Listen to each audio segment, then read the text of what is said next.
Hi everyone. Now, you probably know by now there was this weekend the biggest hack that we've had in crypto history.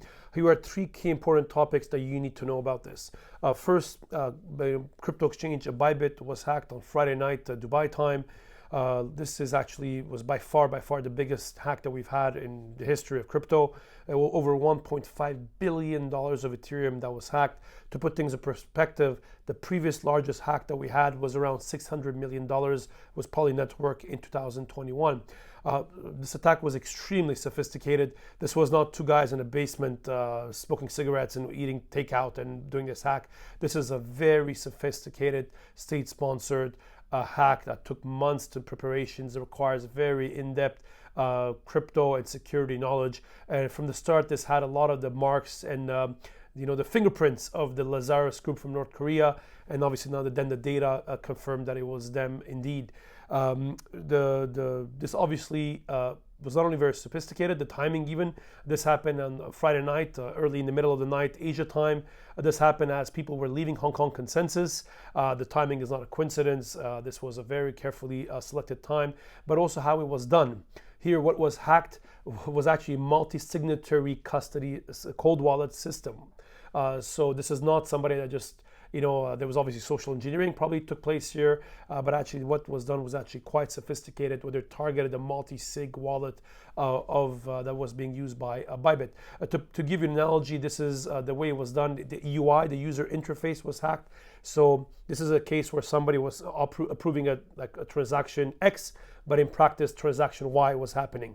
To give you a layman analogy, this is a bit if you go in your bank account and you make a transfer to a person A, and it shows you the transaction has gone to person A with the bank details of person A, but in practice, behind the scenes, the transaction was sent to person B to a different bank account there. So this is why this was extremely well done on that perspective. Second very important thing to understand here, these assets, the 1.5 billion of ETH that was hacked, will be ironically very, very difficult to launder. Only small portion of this amount will be ever used. North Korea, the Lazarus group has already started to try to launder it, but the vast majority of this amount will never be able to be laundered.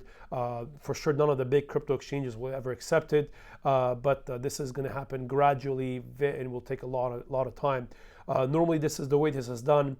You have some shady, dodgy, under the radar OTC shops, exchanges, P2P venues, normally in China, Southeast Asia, Russia, and the broader CIS region that will do this. But again, we should expect that the majority of this 1.5 billion will probably never move, will remain in the with the North Koreans, ironically, but they're never going to be able to launder this.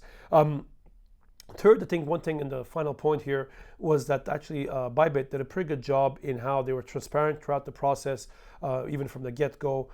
They were very transparent on what happened and how they were dealing with it. Their CEO Benjo did even a live stream answering questions. This is this is a good contrast to what happened, for example, when FTX happened. Yes, FTX was a proper fraud. In this case, it seems it was a hack. But again, it was a very good contrast with what we have seen before. And I think the other thing that was interesting, there was a lot of support from the crypto community. A lot of, I think, other crypto founders, CEOs publicly went to support, including competitors to Bybit, by the way, expressed their support to Bybit and try to help them out. And the reason is every other crypto exchange knows that it could have been them. It just happened that it was Bybit here, but the type and sophistication of attack here, anybody could have been a victim.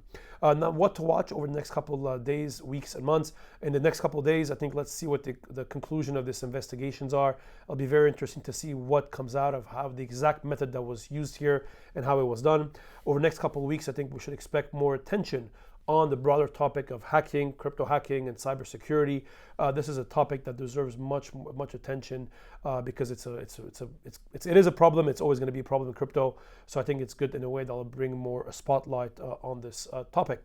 Guys, hope this was a useful update. I know it's late night here in Dubai, but I think I got many questions from many of you around the world. So hopefully this provides some color and much needed clarity. Thank you very much, everybody, and see you guys soon.